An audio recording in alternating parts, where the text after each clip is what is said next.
Alright, you guys, welcome back. This is a video we've all been waiting for. We're talking about the guns or the possible trade-in targets for leading up to round 17. So the guns you probably would like to pick up in the next few weeks, that you can get a good little bunch of scores out of them, and then try to hold them throughout the rest of the year. And a few of these guys are going to be on the borderline. There's a few of these guys that I'd say are personally must-haves, and we're going to start with the Warriors here. We've got all our players up here through the middle. So Tohu we'll start with in that one, and we're going to go through the stats on each of these players and work out why they're so important to anyone's side. And you can tell with Tohu, he was sitting at about 13% ownership not too long ago, and even leading up to that round 14 bye, people were just working out that he's someone that is just super consistent, that we don't have many of those players in the game at the moment. And for someone that's going to be averaging 65 for the year and has a low score of, 61? So, 50, 55, there you go.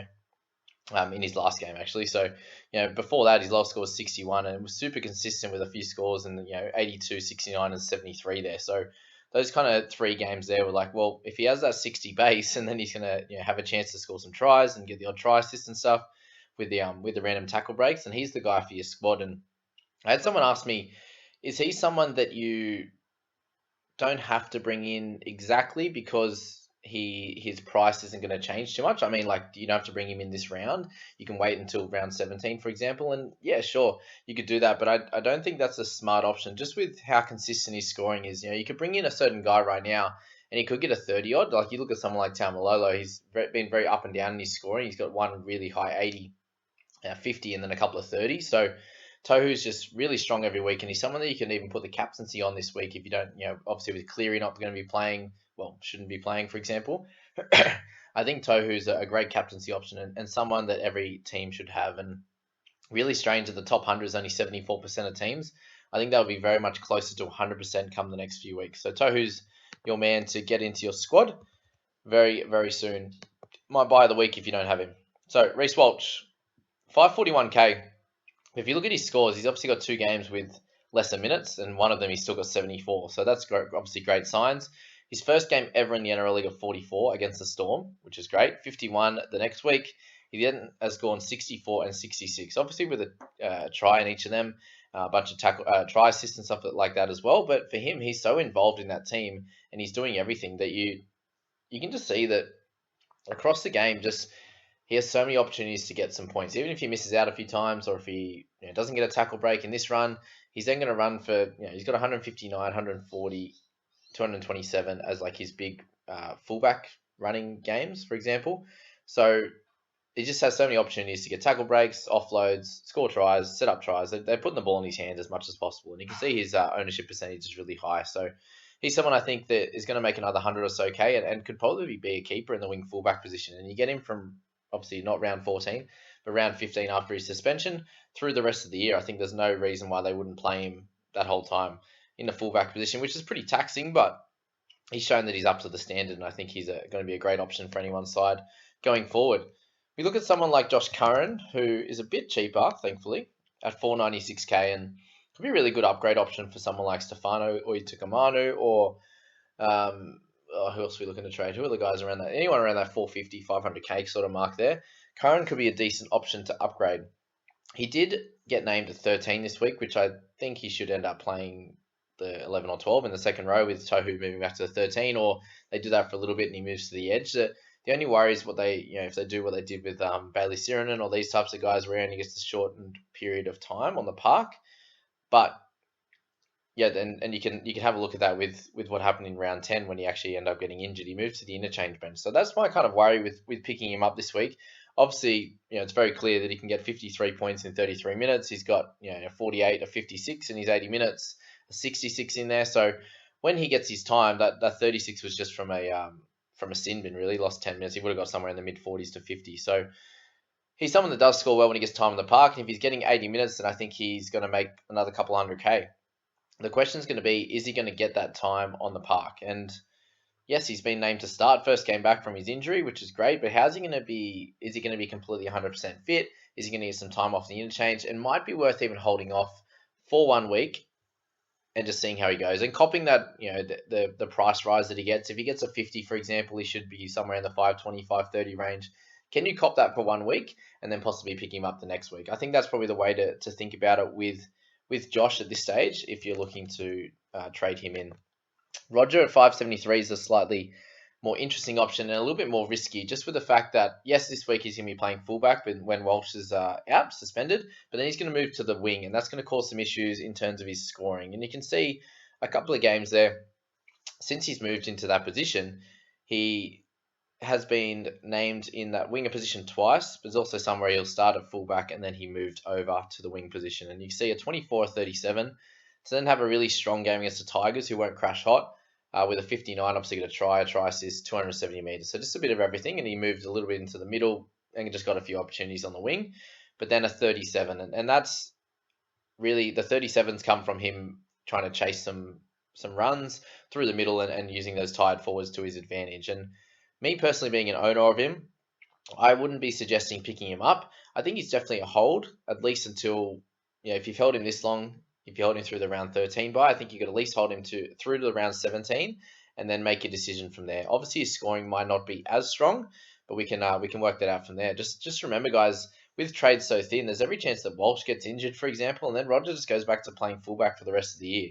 He was averaging over 50 when he was in that position, so he's definitely a keeper level player, and is pretty much pretty well a pod in the top 5K with only 8% ownership and 5.9 in the top 1,000. So thankfully, I can class myself as in the top 1,000 now. But yeah, we'll have to see how he goes. Obviously, if he doesn't go that well, then it hurts us that own him in that top little section there. But yeah, that's the thoughts on Roger there, and we'll check into So Adam Fanua-Blake is the other one that we're going to have to look at over the next few weeks as he returns there. And a 634K, I think he can wait a week or two.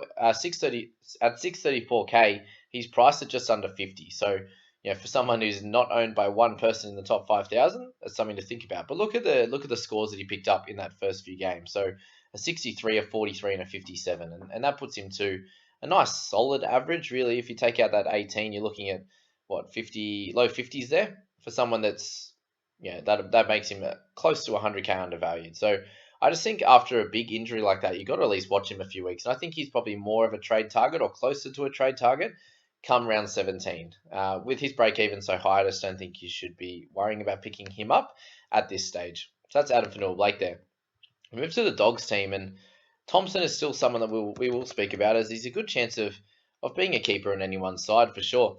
He's already priced at 686 though, so you're not really getting him at a discount anymore.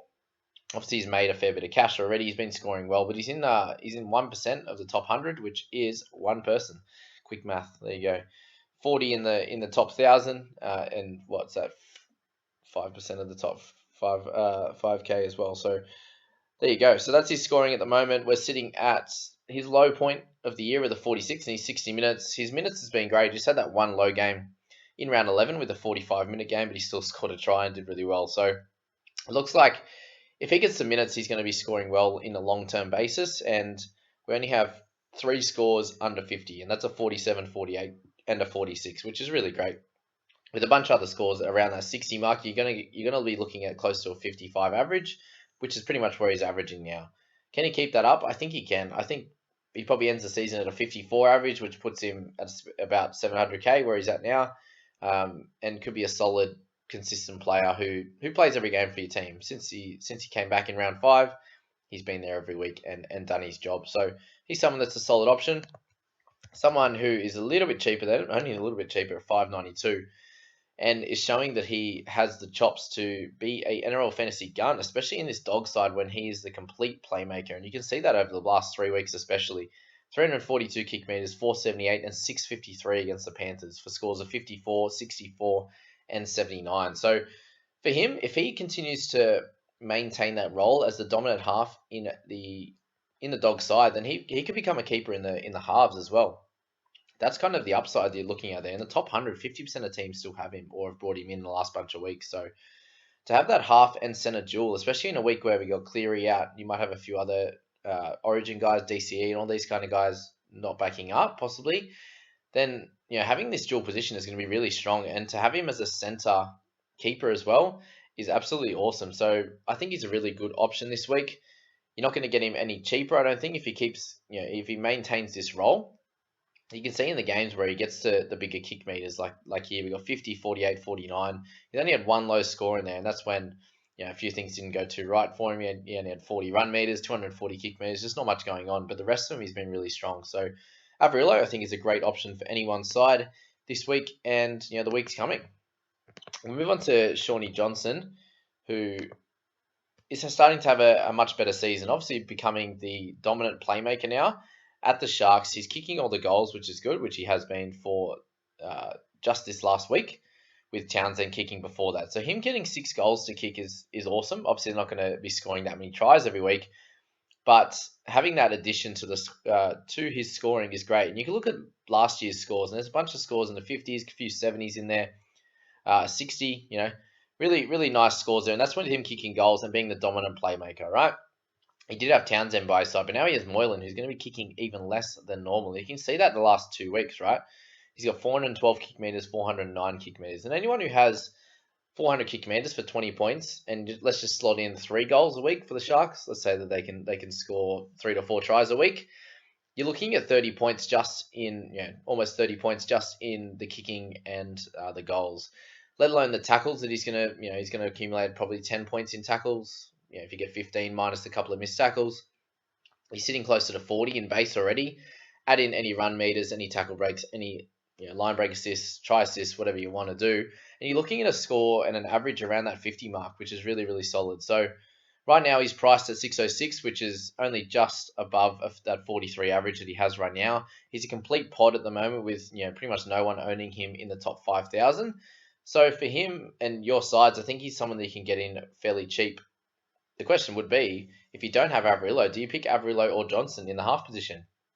And I think you almost pick Averillo, which is crazy to say because he's in the Dogs team. But you saw what happened with like Lockie Lewis in the last bunch of years when he was that dominant playmaker in the Dogs. Literally everything goes through him. The kicking's there. They're going to get a lot of tackles. It all just kind of falls into place for him. And if they run the ball a little bit, then even better. But yeah, I'd probably almost pick Averillo, but Johnson's also a solid option.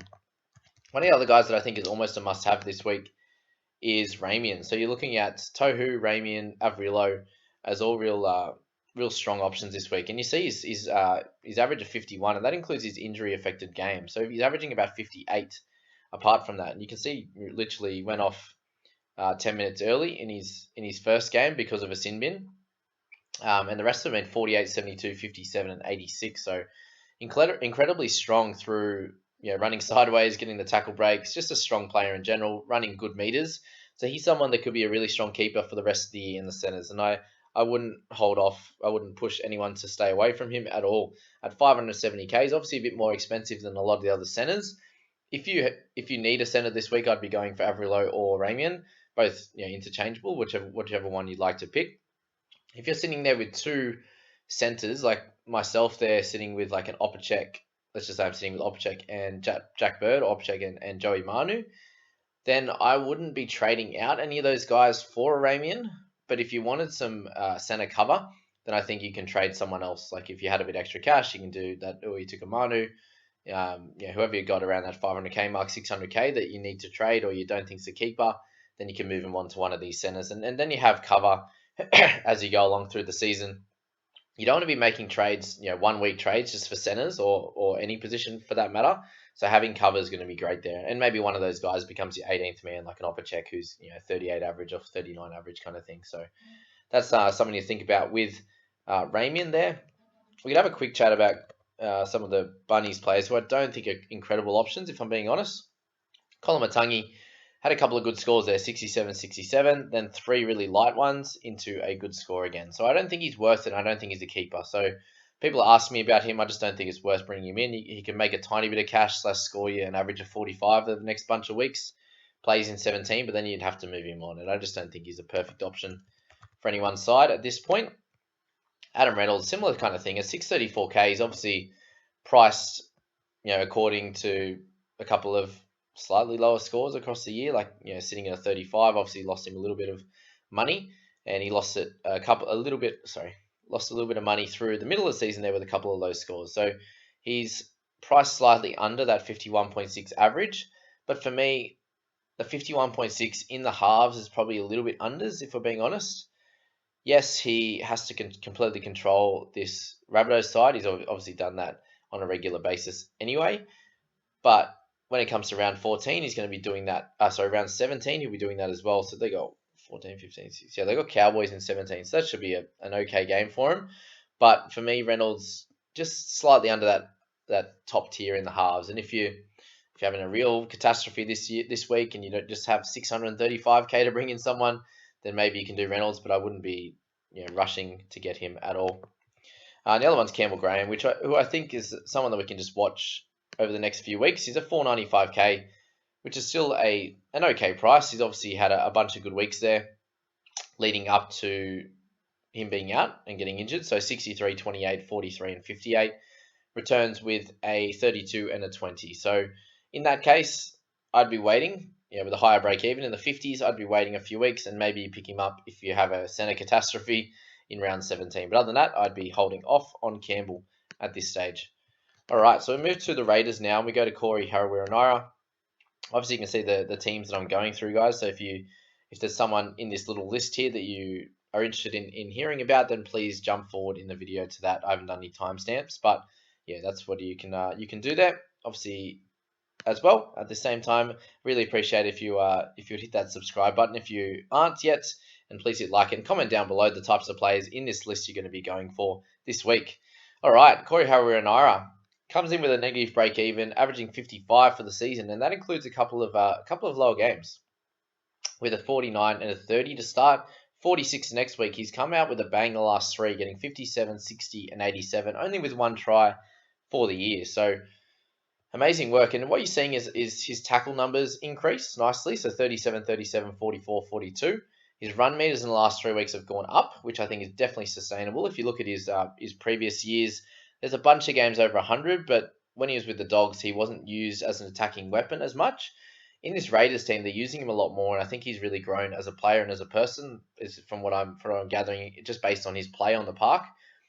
He's someone that likes to run a little bit sideways as well and get the odd nice tackle break. But yeah, if you're getting close to 100 meters in run meters and then 30 to 40 tackles, that's 45 to 50 points in base. And if he can continue that, I think he's an absolute steal at 560, who could be someone that's worth 700k and be almost a keeper level player in the edge. So I think he's definitely worth the risk. And you can see in the top 100, he's got 37% ownership, 47% ownership in the top 5,000. So with a 19% overall ownership, you can see that a lot of the people in the top 5k really think that he's going to be someone that's going to do really well for their squad. So I think Corey is a great option for anyone's side going forward, and someone I'll be targeting this week especially. All right, let's get Johnny Sutton. What a player. Ryan Sutton there, 560k, has obviously dropped back a little bit after getting injured for that one random week, and obviously didn't get to play in round 13. So in terms of his scoring there, he had a really nice purple patch from round 3 to round 7, and then comes in with a bunch of lower games. And this is kind of, can be very, very normal for these types of players who we talk about as, being possible options in sides, but just haven't done it in the past. Like, they've got some random good scores in 2020 in some decent rolls through the middle, and it's happened again here. So I think he's someone especially that you're getting, if you're picking up in your side, you're hoping for a little hot streak, because you know that the down streak's going to come, right? He's got a bunch of 60s last year in that little period, and then he goes back to 30s and 40s, and then he even gets an interchange role. So who knows what's going to happen with the Raiders at the moment? I'd probably select only one of these guys, and I think at the same price point, I think you get a better option in CHN than you do Ryan Sutton. So that's that there. All right, someone to talk about at the moment is Morgan Harper, and people were worried about Dylan Walker coming in and taking this center spot, and what you can see is that hasn't happened with Dylan Walker coming back off the bench, and I think that's completely fair with how good the Manly boys have been playing. I think Harper deserves his spot, and in fantasy wise, he's been scoring accordingly, scoring really well. So you can see just how consistent he's been. 27 in his first game this year when he came back. Well, he got pushed back into the side.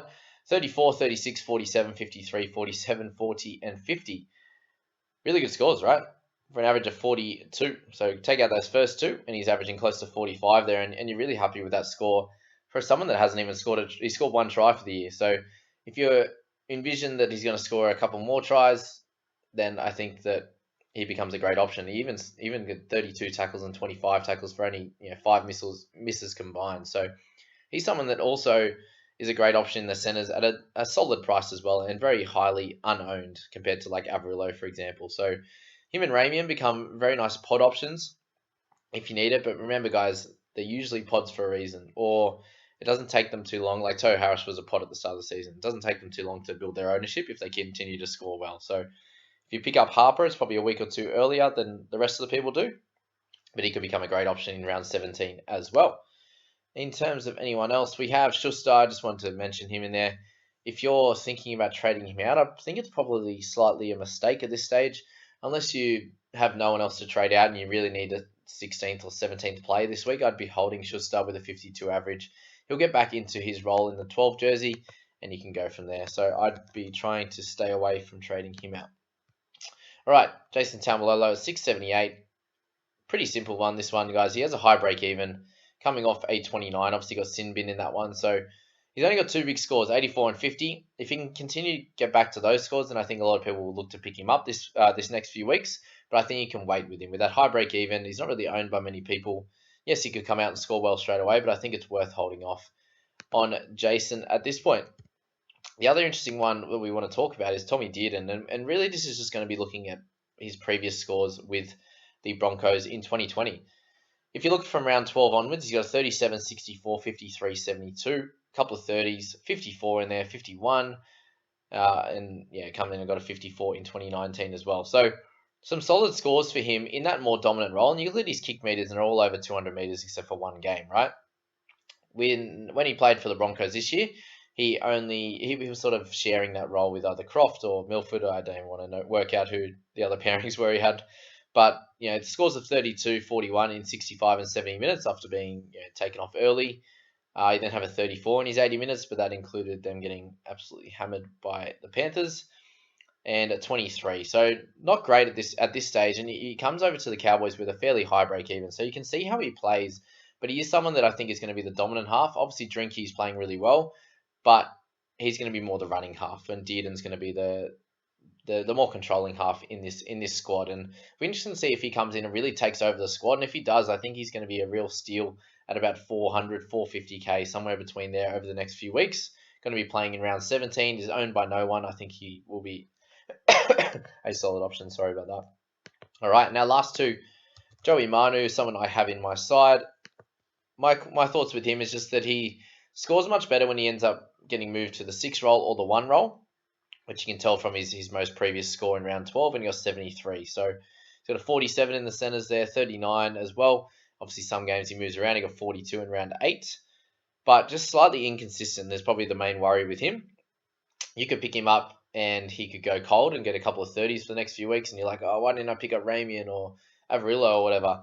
I definitely would prefer to have those guys on my side, but I don't think he's worth trading out, especially when he's going to be playing round 17. So obviously, I'm one of those 14 people in the top 1,000 that own him. So there you go. But yeah, someone there's an option. I'd probably hold off a little bit. He's got a low break even because of that high score, but I think you can hold off on Joey at this stage. And we'll move to our last player, guys, which is going to be Satili Tupanua. And the question will be, when does Cordner come back?